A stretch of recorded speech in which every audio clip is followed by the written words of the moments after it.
अगर भक्त का प्रेम सच्चा हो तो भगवान उनके लिए नंगे पांव दौड़े चले आते हैं। वही बात जब कन्हैया की हो तो कहने की क्या, अपने भक्तों के लिए ना जाने कितने रूप धरते हैं और कितने हैं अनगिनत लीलाएं कर चुके हैं, जिनका प्रमाण हमारे धार्मिक ग्रंथों में मिलता है। ऐसे ही एक रोचक कथा है जब कन्हैया ने अपने भक्त के लिए एक अनोखा काम किया। तो आइए जानते हैं इस बारे में विस्तार से। पुरानी कथा के अनुसार एक बार की बात है, किसी नगर में एक राजा ने एक मंदिर बनाया जिसमें श्री कृष्ण की एक मूर्ति भी रखवाएं, लेकिन उसकी कभी पूजा नहीं की।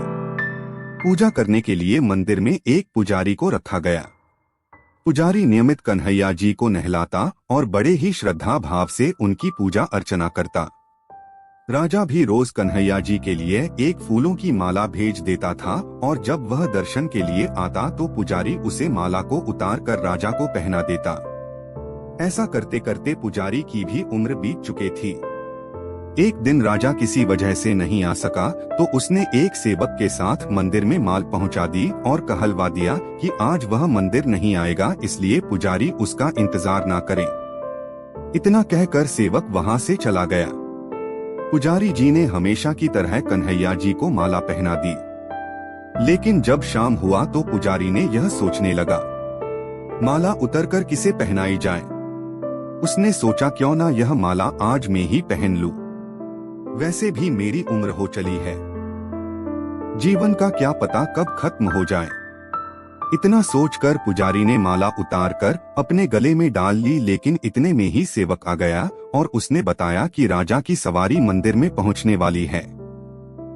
राजा की सवारी आने की बात जब पुजारी ने सुनी तो वह डर गया।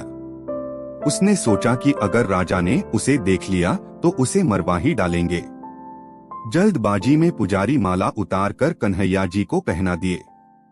जैसे ही राजा अंदर आया तो हमेशा की तरह पुजारी जी ने माला कन्हैया जी के गले से उतारकर राजा को पहना दिए, लेकिन माला पर लगा सफेद बाल देखकर राजा समझ गया कि पुजारी जी यह माला स्वयं ही पहनी थी।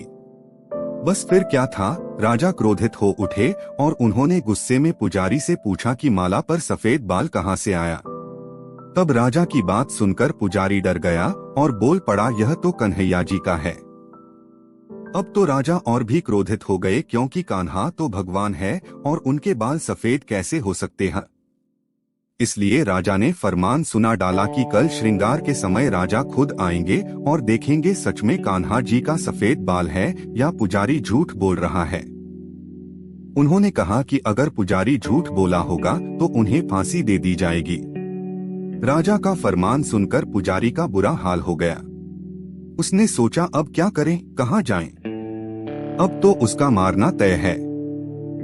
तब रोते रोते वह भगवान के शरण में पहुंचा और उसने कहा कि है केशव, मुझे से तो झूठ बोलने की अपराध तो हुआ है, लेकिन हो सके तो मुझे क्षमा कर दे और राजा से रक्षा करें। पुजारी ने कहा कि हे माधव, आपकी सेवा करते करते मैं वृद्ध हो चुका हूँ, अब आप मुझे माफ कर दीजिए, ऐसी गलती दोबारा नहीं होगी। यह कहते कहते पुजारी की न जाने कब आंख लग गई और उसकी आंख तब खुली जब सुबह हो चुकी थी। उधर सुबह होते ही राजा आ गया और कहने लगा, कान्हा जी का श्रृंगार वह खुद करेगा।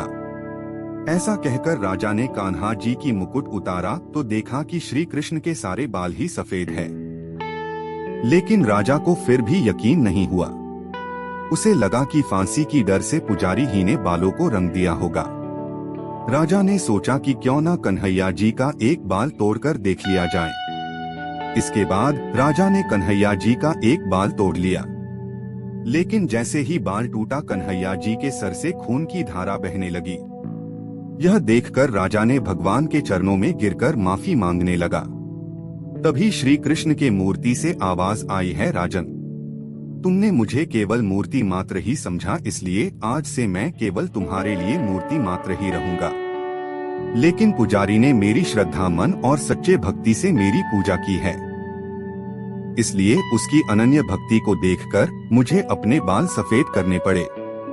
कन्हैया जी ने कहा, भक्ति में कभी भी संशय नहीं होना चाहिए और सच्चे भक्त की लाज तो मैं कभी जाने ही नहीं देता।